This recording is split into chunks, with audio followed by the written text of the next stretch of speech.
Hello everyone, now I will show you how to set up your NETGEAR router. And before I start, I want to remind you that if my video will help you, please support my work. Half of all donations I send to animal shelters. All details are in the description down below. The first step is to turn on the router. Take the power adapter. Plug one end of the power adapter into a wall outlet. Connect the other end to the router.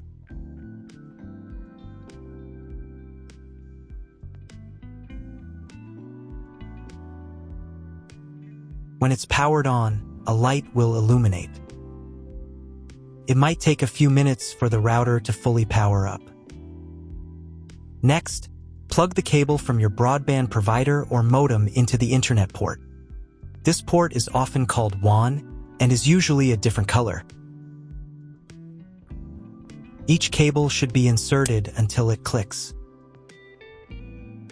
Now you should reset the router to its factory settings. Hold down the reset button on the router for 10 seconds. Wait for the lights on the router to begin flashing. Occasionally, this button can be found inside the router casing to avoid accidental presses. Use a slim object to press it down.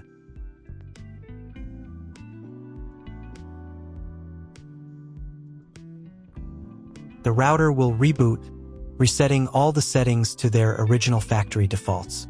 Connect one end of the Ethernet cable that came with the router to an Ethernet port.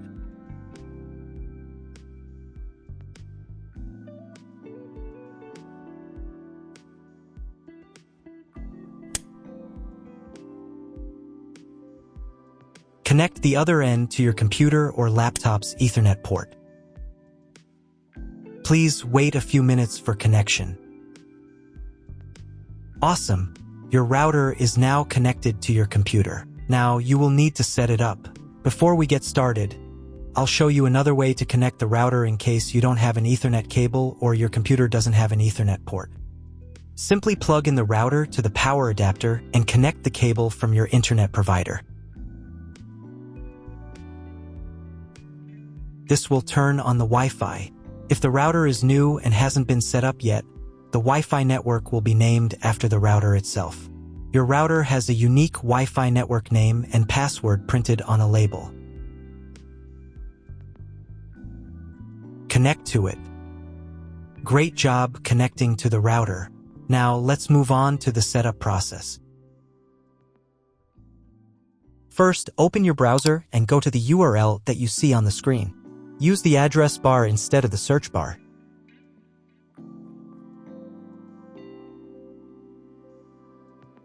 Then click here.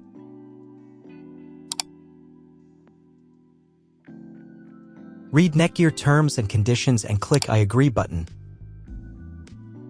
And click Next. Click Next again. If your router settings do not look like mine, it means that your router has a different firmware. I made a video for every firmware type. You can find all the links in the description down below.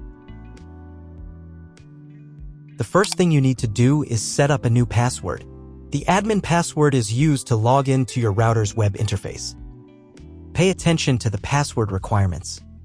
Write your new password in the first field and duplicate it in the second field.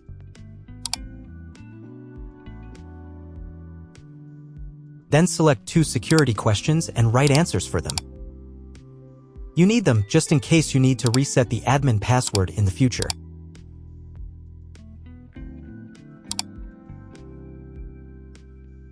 On this page, you can customize your network name and password. Click Next. If your browser does not redirect after 2 minutes, reload the page. On the next page, you will find the information you need to connect to a Wi-Fi network. If you were connected using the preset Wi-Fi credentials, it's time to connect using the new Wi-Fi credential. If you want, you can print them out. Click Next. If the router has not been updated for a long time, the next page may automatically start the firmware update process. If the new firmware is not available, click Next. After updating the firmware, you may be redirected to the NETGEAR website where you can register your router. If you want to, you can do it. I'm just going to close this window because I'm not going to do that.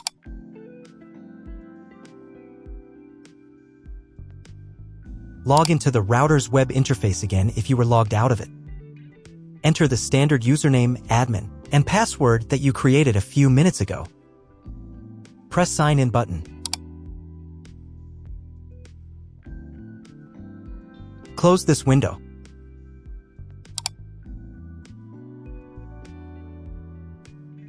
In the top right corner, you can change the language of the router's website interface.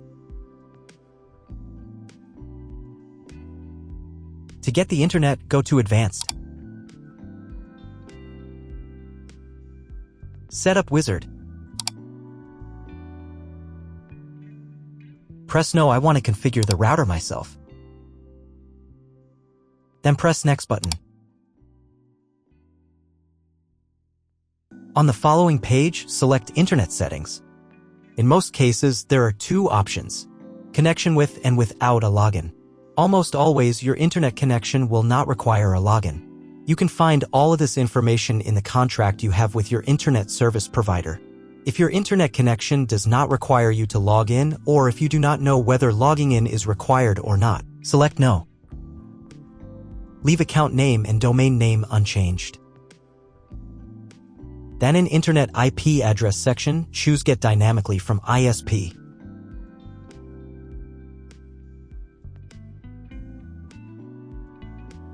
In the DNS section, select Get Automatically from ISP as well. You will need to clone the MAC address of the primary computer if your ISP only allows internet access to a specific MAC address.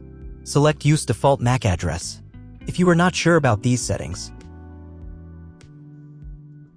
check again that your settings are the same as mine. And click Apply. In most cases, it is not necessary to clone the MAC address. But if you can't get the internet connection after quick setup, later in the video, I will show you how to clone MAC address. Now you need to reboot the router. To do this, go to the router's web interface if you were logged out of it.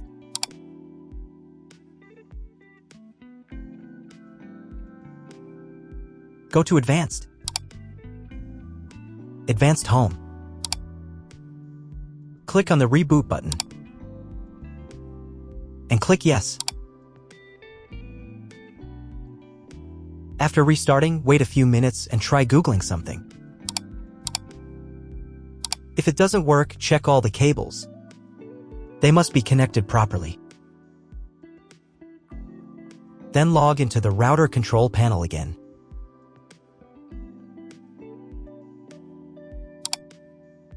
Go to Basic. Internet. And choose Use Computer MAC Address.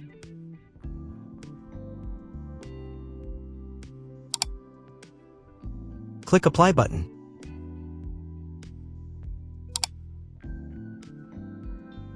And then reboot router again. Go to Advanced. Advanced Home. Click on the Reboot button and click Yes. After the reboot, wait a couple of minutes and try to Google something again. That's all. If my video was useful, please support my work. I send half of all donations to animal shelters. All the details are in the description below.